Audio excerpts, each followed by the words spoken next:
And I remember thinking how crazy it was that people seemed to be much more interested in collecting ideas than actually doing anything with them.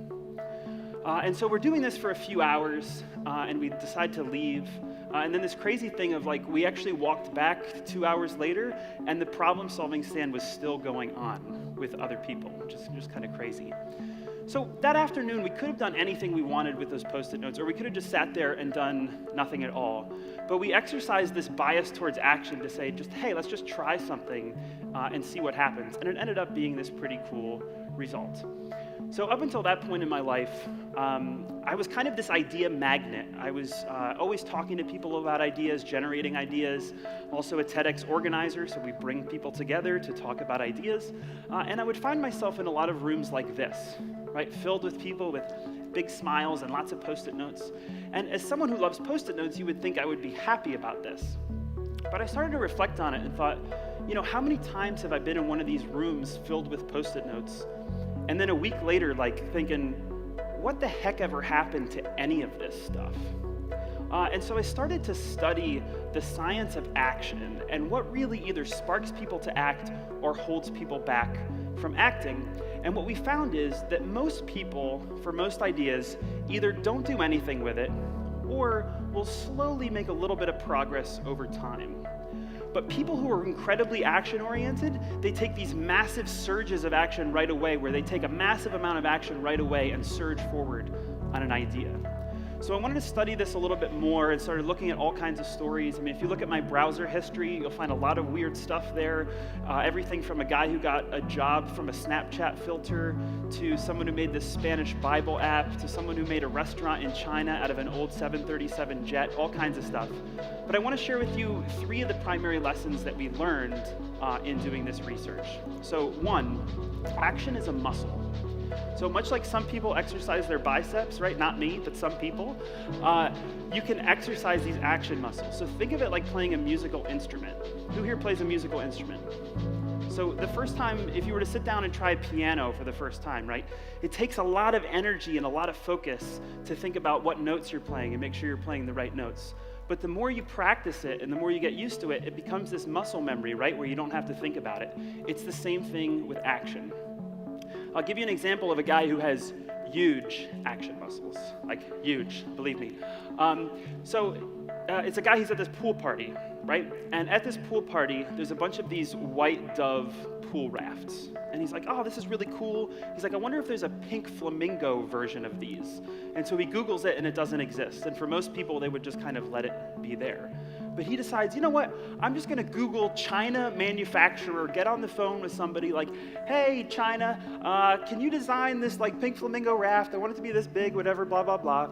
6 weeks later, this thing shows up at his house. He has a pool party with it. Everyone falls in love with this thing. And he launches giantflamingo.com, where he's made absurd amounts of money selling these pink flamingo rafts because he just exercises that muscle so much that it was natural for him to do that. So first is that action is a muscle. The second thing is that it tends to be, when we have an idea we're really passionate about, an idea that we think can be great, we always say I want to set aside time later to sort that out, right? I'm going to set aside time when the sun is shining and I have the right energy, inshallah, where I'm going to be able to make this happen, right? But what happens is a week passes, a month passes, inshallah, and we don't actually take action on our ideas. And so we need to commit to taking action right away on things. So I was sitting with my friend Matt, the one from the free problem solving stand, about a year later, and he was saying to me, someday I want to take over a summer camp and do some kind of adult summer camp. And I just said to him, okay, get out your phone, Google summer camp, pick one, and reserve it. And within minutes, we had booked a camp. And it sounds simple because it is, but we do this to ourselves all the time, right? Where we make it some bigger thing than it is, and we wait, versus just taking action right away. So we ended up having this cool camp. Okay, third thing is that it's actually, when we have an idea ourselves, it's actually really hard to come up with actions for our own ideas. But when it's somebody else's idea, it's really easy to be like, you could do this, you could do this, you could do this, right? Like think back to that Goodwill woman of all the different things. And so the key is setting yourself up to make sure that you're getting that feedback from others. So a good example of that was actually at the camp that we ended up organizing. We decided to call it Action Camp. And we brought together a bunch of really cool people to learn from each other, have fun, and take action on an idea. And so one of our friends at camp, her name is Christy, she had a great job at a great company, but in that environment she decided to share, like, yeah, maybe someday, like long into the future, I want to start a flower shop, and that's something that I might want to do. And so we did this process which we call action storming, which is generating actions for other people's ideas. And through that action storming process came up with some very specific items for her, like think about what venues currently are reserving weddings, or document for the next 30 days events that could be enhanced with flowers, whatever they are.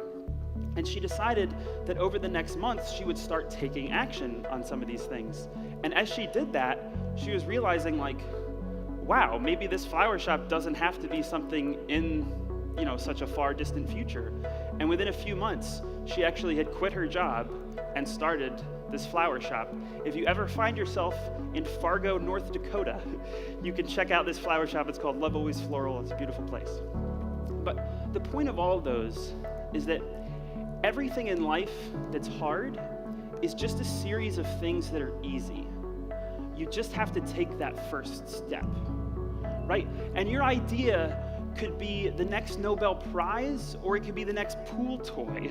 But the point is taking that responsibility for yourself and committing to yourself to say, I'm going to take action and I'm going to make it happen.